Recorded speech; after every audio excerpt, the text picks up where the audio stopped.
శుక్లాం బ్రహ్మ విచారసార పరమాద్యాం జగద్వ్యాపినీం వీణా పుస్తకధారిణీం అభయదాం జాడ్యాంధకారాపహాం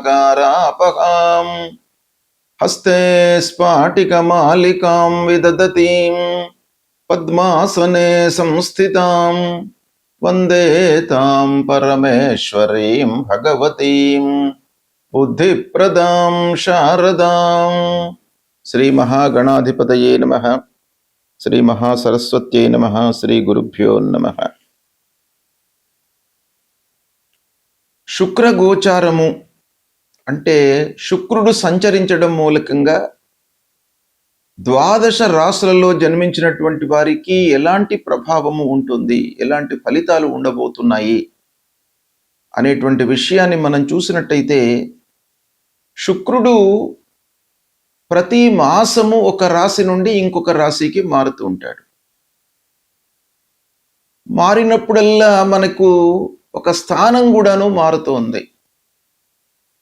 ఉదాహరణకి జన్మస్థానంలో ఉన్నటువంటి శుక్రుడు రుజుమార్గంలో ప్రయాణం చేస్తున్నట్టయితే ద్వితీయ స్థానంలోకి వెళ్తాడు.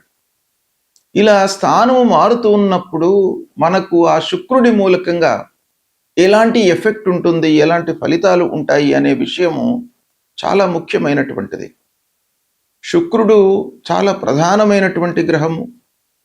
శుక్రుడి మూలకంగా మనకు జీవితంలో అన్నిటికంటే ముఖ్యమైనటువంటిది ఆనందము, సౌఖ్యము, సుఖము, ఇలాంటివన్నీ కూడాను శుక్రుడి మూలకంగా కలుగుతాయి.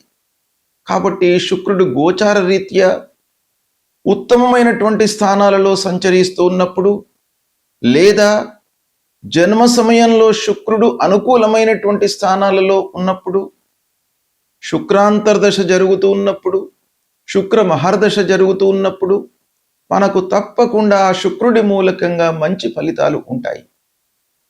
అంటే సంపాదన, చదువు ఇవన్నీ కూడాను ఎలా ఉన్నప్పటికీ మనిషికి జీవితంలో ఆనందము, సంతృప్తి అనేటువంటిది ముఖ్యమైనటువంటిది. కాబట్టి శుక్రుడి మూలకంగా ఇది కలుగుతుంది. ముఖ్యంగా మహిళలకు శుక్రబలం చాలా శ్రేష్టము అనేటువంటిది శాస్త్రం చెప్తోంది. స్త్రీణాం శుక్రబలం శ్రేష్టం అని. స్త్రీలకు, ముఖ్యంగా గృహిణులకు ఇంటి వాతావరణము ఇవన్నీ కూడాను అనుకూలంగా ఉండి వాళ్ళు సుఖంగా, సౌఖ్యంగా, సంతోషంగా ఉన్నట్టయితే అందరూ కూడాను, పిల్లలు, పెద్దలు అందరూ కూడాను సుఖమయమైనటువంటి జీవితాన్ని గడపడానికి అవకాశాలు ఉంటాయి. కనుక శుక్రుడి యొక్క గోచారానికి అత్యంత ప్రాధాన్యత ఉంది. అయితే ఈ శుక్రుడి గోచారం మూలకంగా ఎలాంటి ఫలితాలు ఉన్నాయి అనేటువంటి విషయాన్ని మనం తెలుసుకుందాం. సింహరాశి వారికి శుక్ర గోచారము అంటే శుక్రుడి యొక్క సంచారం మూలకంగా ఎలాంటి ఫలితాలు ఉంటాయి. శుక్రుడు సింహరాశిలో సంచరిస్తున్నాడు. 4 జూలై 2026 నుండి 1 ఆగస్టు 2026 మధ్యకాలంలో సింహరాశిలో సంచరిస్తున్నాడు. సింహరాశిలో జన్మించినటువంటి వారికి జన్మస్థానం అవుతుంది. కనుక జన్మస్థానంలో శుక్రుడు శుభప్రదమైనటువంటి ఫలితాలను ఇస్తాడు గోచార రీత్యా. కనుక మీకు సమాజం లోపల, మీరు చేస్తున్నటువంటి వర్క్ ప్లేస్ లోపల మీకు గుర్తింపు లభిస్తుంది. మీరు చేసేటువంటి పనిని చాలామంది అనుకరించడము, ఫాలో కావడము, తద్వారా మిమ్మల్ని ఒక ఆకర్షణకు గురి చేసేటువంటి సమయం ఇది. అంతేకాకుండా కొత్త స్నేహితులు, కొత్త పరిచయాలు ఏర్పడతాయి. ఇక భార్యాభర్తల మధ్యన అన్యోన్యత పెరుగుతుంది, సంతోషంగా ఉంటారు. అయితే ఒక పక్కన ఖర్చులు పెరిగేటువంటి అవకాశాలు ఉన్నాయి. ఖర్చులను మీరు తగ్గించుకోవడము, నియంత్రించుకోవడం మూలకంగా కొంత సుఖంగా ఉండేటువంటి అవకాశాలు ఉన్నాయి. అనవసరమైనటువంటి ఖర్చులు ముందరికి రావడము, ఫోర్స్డ్గా మనం చేపట్టవలసినటువంటి స్థితి ఏర్పడము అనేది కూడాను జరుగుతుంది. అయితే మీరు వినోద విలాస వస్తువులపైన లేదా యాత్రలు చేపట్టేటువంటి అవకాశాలు కూడాను ఒక పక్కన కనబడుతున్నాయి. ముఖ్యంగా జన్మస్థానంలో సంచరిస్తున్నాడు శుక్రుడు. సూర్యుడి క్షేత్రంలో సంచరిస్తున్నాడు. కనుక మీరు అహంకార ధోరణిలోకి వెళ్ళకుండా సహనంతో ప్రతి వారితో కూడాను ఓవర్లుక్ చేయకుండా, వాళ్లను కించపరిచేటువంటి మాటలు మాట్లాడకుండా మీరు జాగ్రత్త పడడం మూలకంగా మీకు మంచి ఫలితాలు ఉంటాయి. అది మీరు కొంత కట్టడి చేసుకోవాలి. అంటే మాట తీరును కొంత మార్చుకోవడం చాలా ముఖ్యం. ఇక్కడ ఆరోగ్యంపై శ్రద్ధ చూపండి. ఇక ఉద్యోగస్తులకు ఉద్యోగంలో కొంత ఒత్తిడి పెరుగుతుంది, అంటే పని భారం పెరుగుతుంది. వ్యాపారస్తులకు వ్యాపారంలో కొంత పోటీతత్వం పెరుగుతుంది, అంటే మీరు చేస్తున్నటువంటి వ్యాపారము దానికి ఒక పోటీతత్వం, అదే వ్యాపారం చేస్తున్నటువంటి వాళ్ళ యొక్క సంఖ్య పెరగడం మూలకంగా మీకు కాంపిటీటర్స్ తయారవుతారు సమాజంలో, మార్కెట్ లోపల.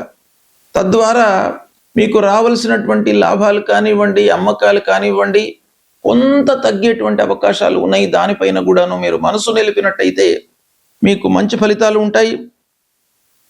నిర్ణయాలు తీసుకునేటప్పుడు మట్టుకు తొందరపడకుండా ఓపికతో నిర్ణయాలు తీసుకోండి. ఇకపోతే కుటుంబం లోపల ఈ సమయంలో సహనము చాలా అవసరము. తొందరపాటుతో మాట్లాడడము, తొందరపడి నిర్ణయాలు తీసుకోకుండా ఉండడము, ఇవన్నీ కూడాను ఈ సమయంలో మీకు చాలా అవసరము. గిట్టని వారితో కొంత అప్రమత్తంగా ఉండాలి. ఇక మానసికంగా కొంత అనవసరమైనటువంటి ఆలోచనలు మీ పైన ప్రభావాన్ని చూపించేటువంటి అవకాశాలు ఉన్నాయి. కాబట్టి మనస్సును స్థిరంగా ఉంచుకోవడానికై మీరు సమస్యలను పెంచుకోకుండా ఉండాలి. ఏదైనా ఒక సమస్య వస్తే దాన్ని ఇమ్మీడియట్గా హ్యాండిల్ చేయడము, పరిష్కార మార్గాన్ని మీరు అన్వేషించడము, ఇలాంటివి ఇమ్మీడియట్గా మీరు చేసినట్టయితే ఆ సమస్య నుండి మీరు విముక్తులవుతారు, మానసికంగా సంతృప్తిగా ఉంటారు. ఇకపోతే సమాజం లోపల పూర్వం ఉన్నటువంటి గౌరవ మర్యాదలు స్థిరంగానే ఉంటాయి, కానీ కొన్ని విషయాలలో కొన్ని ఇబ్బందులు తలెత్తే అవకాశం ఉంది. ధన వ్యయము బాగా ఉంది, దాన్ని మీరు కట్టడి చేసుకోండి. ప్రయాణాలు ఎక్కువగా పెరిగే అవకాశాలు. ఇలా సింహరాశి జాతకులకు 4 జూలై నుండి 1 ఆగస్టు మధ్య కాలంలో జన్మస్థానంలో శుక్రుడి యొక్క సంచారం మూలకంగా కొంత మిశ్రమ ఫలితాలు ఉన్నాయి. ముఖ్యంగా ఆరోగ్యం పైన, మానసిక స్థితి పైన, మీరు చేసే పనులపైన మీరు చాలా ఫోకస్ చేయండి. ఓవర్లుక్ చేయకుండా మీరు ఉన్నట్టయితే సత్ఫలితాలను పొందుతారు. శుక్రుడు ప్రతికూలంగా ఉన్నప్పుడు మనము పరిహారాలను చేసుకోవాలి. ప్రతికూలమైనటువంటి ఫలితాలు అనంటే గోచార రీత్యా 6, 7, 10వ స్థానాలలో సంచరిస్తున్నటువంటి సమయంలో, లేదా శుక్రుడు శత్రుస్థానంలో సంచరిస్తున్నటువంటి సమయంలో, జన్మ సమయంలో దుస్థానాలలో ఉన్నప్పుడు, వీటన్నిటినీ కూడాను మనము దృష్టిలో పెట్టుకొని శుక్రుడికి సంబంధించినటువంటి పరిహారాలు చేసుకోవాలి. శుక్రుడు చాలా ప్రధానమైనటువంటి గ్రహము, మనకు ఆనందాన్ని, సౌఖ్యాన్ని జీవితంలో ఇచ్చేటువంటి గ్రహము. కాబట్టి శుక్ర బలము అనేటువంటిది చాలా ముఖ్యం. కనుక శుక్రుడి పరిహారాలు తప్పకుండా చేసుకోవాలి. ఏం చేయాలి శుక్రుడి కొరకై, ఆ శుక్రుడి యొక్క అనుగ్రహాన్ని పొందడానికి అనేటువంటి విషయాన్ని మనం చూసినట్టయితే, ప్రతి శుక్రవారం కూడాను మహాలక్ష్మి అమ్మవారిని మీరు పూజించండి. ఆ మహాలక్ష్మి అమ్మవారిని పూజించేటువంటి సమయంలో, ఆరాధన చేసేటువంటి సమయం లోపల తెల్లని పుష్పాలను మీరు వినియోగించండి అమ్మవారి కొరకు. అంటే మల్లెలతో అమ్మవారిని ఆరాధించండి, అర్చన చేయండి. మహాలక్ష్మి అష్టోత్తరాన్ని మీరు పారాయణం చేయండి, శ్రీ సూక్త పారాయణం చేయండి. ముఖ్యంగా స్త్రీలకు, మీరు ముత్తైదువులకు తాంబూలాలు ఇచ్చుకోండి, తెల్లని వస్త్రాన్ని దానంగా ఇవ్వండి. ఇక పిల్లలకు, చదువుకునేటువంటి విద్యార్థులకు పుస్తకాలు కానివ్వండి, పెన్నులు కానివ్వండి, లేదా వాళ్లకు ఉపయోగపడేటువంటి సలహాలు చదువు కొరకై మీరు చేయండి.